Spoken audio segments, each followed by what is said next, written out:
The muscle thickening in this region may be sufficient to narrow the outflow tract.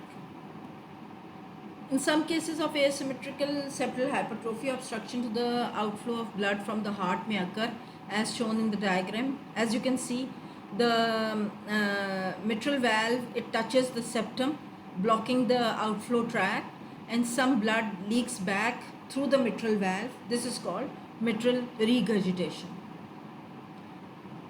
The hypertrophic cardiomyopathy can present with angina. It can be asymptomatic.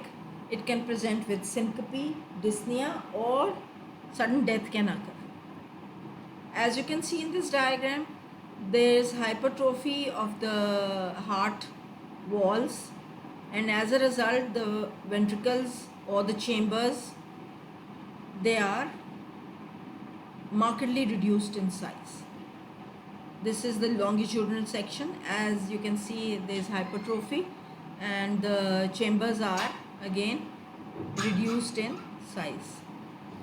Restrictive cardiomyopathy can also occur, in which there is impaired ventricular filling due to an abnormally stiff ventricle wall.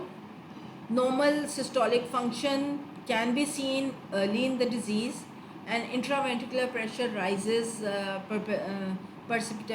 perceptuously with small increase in volume. Causes can be infiltration of the myocardium by abnormal substance fibrosis or scarring of the endocardium. As you can see, this is the wall which has become stiff due to injury or due to deposition of any substance, and poor ventricular compliance is major abnormality in restrictive myopathy, and inadequate filling of the ventricular cavity is seen during diastole and results in clinical manifestations. Now, interstitial fibrosis from minimal and patchy to diffuse and extensive can be seen. So main feature, if we consider the morphology, is the interstitial fibrosis. We'll go on to amyloidosis. Amyloidosis can be primary or secondary. Primary amyloidosis occurs in multiple myeloma, in which immunoglobulin light chains, they get deposit in the heart.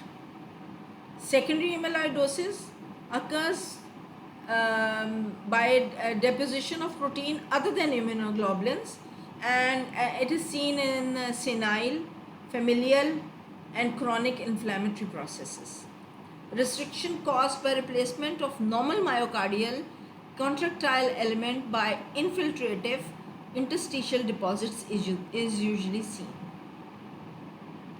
As you can see in this diagram, this is the deposits of amyloid,